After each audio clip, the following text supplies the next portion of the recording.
मैं तो दादी की वजह से यहाँ रहता था। अगर वह नहीं होती तो मैं उससे पहले ही उस हवेली से भाग जाता। खैर, उन लोगों की बात मत करो। वैसे भी मेरा आज का सारा डेड प्लान धरा का धरा रह गया। कल तुम जल्दी हॉस्पिटल निपटा लेना, हम मूवी देखने जाएंगे। अब आगे। 12:30 वह दोनों हवेली पहुंचे तो शौर्य और धैर्य दोनों ने उन्हें खाना सर्वे किया। उन्होंने डाइनिंग टेबल पर ही डिनर किया। शौर्य और धैर्य भी वहीं बैठे थे। इस दौरान रोहिणी किचन में आई तो रुद्र का मुंह बन गया और वह बड़बड़ाते हुए बोला, यह औरत क्या रात को प्रेत की तरह भटकती रहती है? तो धैर्य बोला, अब तक वह 3 बार पूछकर जा चुकी है कि तुम दोनों आए या नहीं। तभी रोहिणी वहां जाकर आध्या से बोली, आध्या बेटा, क्या हमारे पास सो रही है? तो तुम आराम से सो जाना। फिर वह रुद्र को देखकर हिचकिचाते हुए बोली, तुम लोगों को कुछ और चाहिए क्या? तो रुद्र गुस्से में बोला, मुझे चाहिए आपके और आपके पति से छुटकारा दे सकती हो क्या? तो शौर्य रुद्र को डांटते हुए बोला, रुद्र, यह क्या तरीका है बात करने का? और उन्होंने ऐसा क्या ही कह दिया है? सिर्फ पूछा ही तो है कि तुम्हें कुछ चाहिए या नहीं। तो रुद्र बोला, क्यों पूछा? पहले कभी पूछा था क्या? तो अब क्यों पूछा? अब पूछकर क्या दिखाना चाहती है? ये फिक्र या ड्रामा करके, और इनका वह पति अब उसके अंदर से भी भर भर कर बाप का प्यार उमड़ रहा है। देखना, सब मुझे मजबूर करेंगे। ये लोग खुद को अपनाने के लिए नाटक करेंगे तो और करो, मैं खुद इन दोनों को आम दूंगा। शौर्य रुद्र की बात सुनकर चौंक गया। वहीं रोहिणी रोते हुए वहां से चली गई।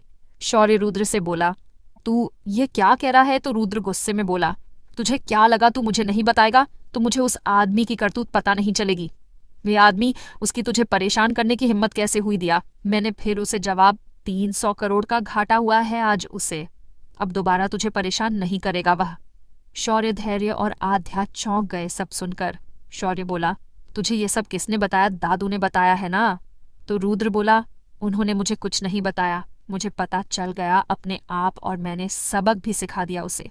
लेकिन मैं यह यकीन से कह सकता हूं कि वह आदमी नहीं मानेगा। तो शौर्य उसे वहां से ले गया और आध्या को भी सोने का कहकर चला गया। वही धैर्य भी सोते हुए बोला, अच्छा हुआ जो मेरी वजह से ये प्रोजेक्ट इन्हें नहीं मिला, वरना मेरी खटिया खड़ी कर देता यह लड़का। वही शौर्य ने बहुत मुश्किल से रुद्र को शांत किया और उसे सुला दिया। रोहिणी अपने कमरे में रोते हुए पहुंची जहां किया और राकेश सो रहे थे। वह वॉशरूम में जाकर कुछ देर तक रोती रही और फिर बेड पर आकर लेट गई। वह मन ही मन बोली, आप ऐसा क्यों कर रहे हैं? पहले उसे यहाँ नहीं रहने दिया और अब उसे यहाँ रखना चाहते हैं। उसने सुबह राकेश से इस बारे में बात करने का सोचा और आंखें बंद कर लेट गई। उसे बार बार रुद्र का गुस्से से लाल चेहरा याद आ जाता है, इसलिए वह पूरी रात करवटें बदलती रहीं। अगले दिन सुबह शौर्य रुद्र को जबरदस्ती मेडिटेशन के लिए उठाकर ले गया ताकि उसका दिमाग ठंडा रहे, क्योंकि आजकल वह ज्यादा ही गुस्से में रहने लगा था। रुद्र ने मेडिटेशन किया और सच में उसे बड़ा रिलैक्स फील हुआ। वह जब अंदर आया तो राधिका ने उसे कॉफी बनाकर दी, जिसे रुद्र ने जैसे ही पिया वापस उगल दिया। वह बोला, ये तो जहर है, किसने बनाया? तो राधिका बोली, मैंने ही बनाई है। वह राधा चाची मंदिर में पूजा कर रही है और दोनों भाभी उनके साथ ही है। माँ को थोड़ा बुखार है, वरना वह बना देती। तो रुद्र शौर्य से बोला, मैंने मेडिटेशन किया ना, तेरे कहने पर तो जा कॉफी बनाकर ला, वरना इसी कॉफी को तुझे पिलाऊंगा। यह सुनकर बेचारा शौर्य डर से किचन में भाग गया। रुद्र राधिका से बोला, नाव्या डार्लिंग उठी नहीं क्या अभी तक? तो राधिका बोली, उसे बुखार है इसलिए वह आराम कर रही है। आध्या को बुखार है? यह सुनकर रुद्र झट से खड़ा हो गया और ऊपर जाते हुए बोला, शौर्य से कहना कि कॉफी लेकर नाव्या डार्लिंग के कमरे में ही आ जाए, वह देख लेगा उसे कितना बुखार है। तो राधिका ने हाँ में सर हिला दिया। रुद्र के जाने के बाद राकेश राधिका से बोला, तुम भी जाओ, शायद आध्या को मदद की जरूरत पड़े। तो राधिका भी शौर्य को बताकर आध्या के कमरे में चली गई। वही राकेश मन ही मन बोला, उस लड़की के साथ इसे कम से कम रहना चाहिए, डेविल की लवर है वह। वही मोहन जी उसे ही देख रहे थे, जैसे समझने की कोशिश कर रहे हो कि उसके दिमाग में क्या चल रहा है। रुद्र आध्या के कमरे में गया तो आध्या चादर तान कर सोई हुई थी। रुद्र ने जाकर उसका माथा छूकर देखा तो वह बुखार से तप रही थी। आध्या की आंखें एकदम से खुल गईं तो रुद्र उससे बोला, तुमने रात को दवाई नहीं ली थी क्या? तो आध्या ती बोली, मैं भूल गई क्योंकि मुझे बेड पर लेटते ही नींद आ गई थी। तभी राधिका वहां आ गई तो आध्या बैठने की कोशिश करने लगी। रुद्र ने उसे बैठाया तो पीछे से शौर्य भी एक सैंडविच और कॉफी ले आया और बोला, यह खाकर तुम दवाई ले सकती हो। आध्या ने पहले सैंडविच खाया और फिर दवाई ली। रुद्र ने वहीं बैठकर कॉफी पी ली। उसके बाद वह अपने कमरे में चला गया। नाश्ते की टेबल पर सब लोग बैठे थे सिवाय आध्या के। रुद्र भी वहीं आकर बैठ गया।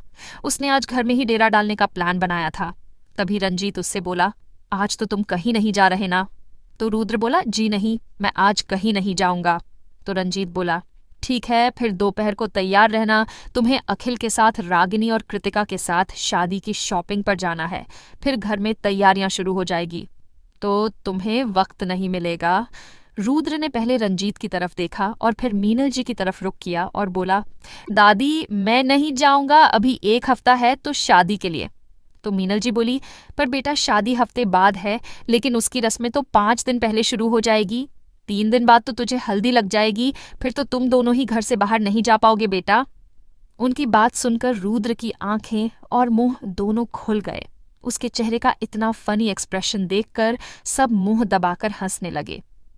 नया नोवेल लाल इश्क अपलोड कर दिया है, मेरे रिव्यू सेक्शन में मिल जाएगा, जाकर एक बार देखो। एक अलग ही कहानी है, ऐसा फील होता है जैसे जो लिखा है वह सच में लाइव चल रहा है। आगे जारी रहेगा। डिस्क्रिप्शन में व्हाट्सएप चैनल का लिंक है, जाकर सब ज्वाइन कर लेना। आगे से अगर यूट्यूब चैनल बंद हो गया तो वहीं पर सारे अपडेट आते हैं।